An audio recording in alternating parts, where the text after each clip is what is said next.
Hello friends, welcome to my physics research channel. आज मैं एक इम्पोर्टेंट टॉपिक लेकर आया हूँ और मैं इस टॉपिक का नाम है कॉन्सेप्ट ऑफ रेसिस्टेंस।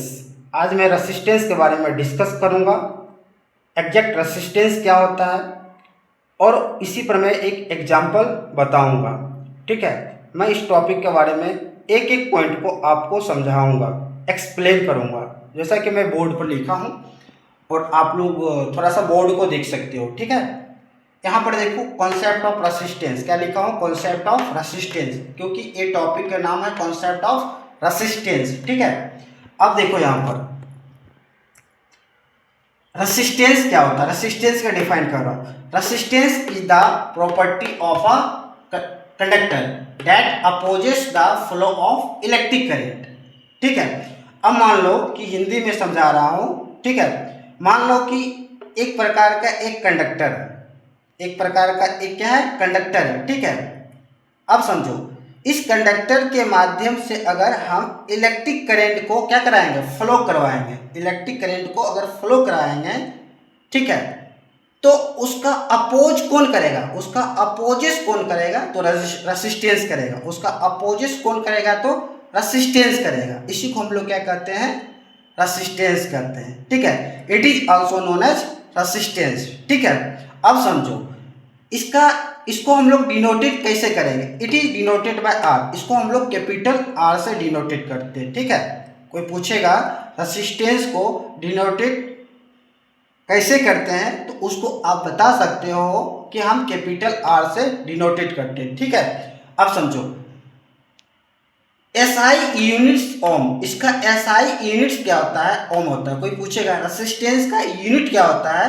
तो आप बता सकते हो ओम्स होता है। ठीक है, अब समझो यहाँ पर डेट इज एक फॉर्मूला हम लिखे हैं, R equal to V upon by I. R equal to V upon by I. ठीक है, इसका फॉर्मूला हो गया है R equal to V upon by I. ठीक है, जैसे वन आर इक्वल टू क्या होगा, रेसिस्टेंस, इसका यूनिट होता है ohms. V equal to voltage, इसका यूनिट क्या होता है, वोल्ट्स।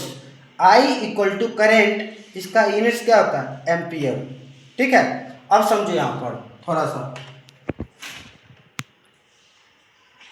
जैसा कि यहाँ पर मैं दो पॉइंट लिखा हूँ। ठीक है, ये दो पॉइंट को आप याद कर सकते हो, आप रिमेम्बर कर सकते हो। ठीक है, जैसा कि ये मैं यहाँ पर रेसिस्टेंस, मान ले कि किसी वायर का रेसिस्टेंस अगर ज़्यादा होगा तो करंट की वैल्यू क्या हो जाएगा, कम हो जाएगा। करंट की वैल्यू क्या हो जाएगा, कम हो जाएगा। ठीक है, मान लो कि निकेल और क्रोम वायर का रेसिस्टेंस ज़्यादा है तो करंट की वैल्यू क्या हो जाएगा, कम हो जाएगा। ठीक है, दूसरा पॉइंट यहाँ देखो, अगर रेसिस्टेंस कम होगा, रेसिस्टेंस की वैल्यू क्या होगा, कम होगा, तो करंट की वैल्यू क्या हो जाएगा, ज़्यादा हो जाएगा।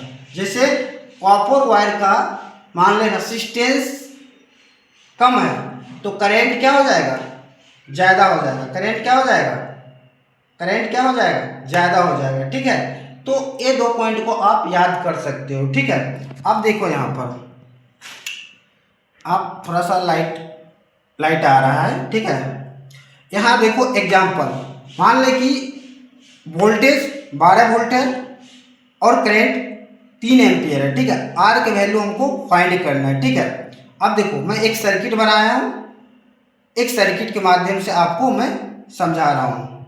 ठीक है, मान ले कि इस सर्किट के माध्यम से मैं समझा रहा हूँ, आई यानी करंट का वैल्यू 3 एम्पियर है और वोल्टेज कितना है, 12 वोल्ट है। ठीक है, 12 वोल्ट है। इसका सॉल्यूशन कर रहा हूँ according to Ohm's law. According to Ohm's law, according to Ohm's law के अनुसार इसका फॉर्मूला होता है। देखो यहाँ फॉर्मूला हम रिटेन किया हूँ, आर इक्वल टू क्या, वी अपॉन बाय आई।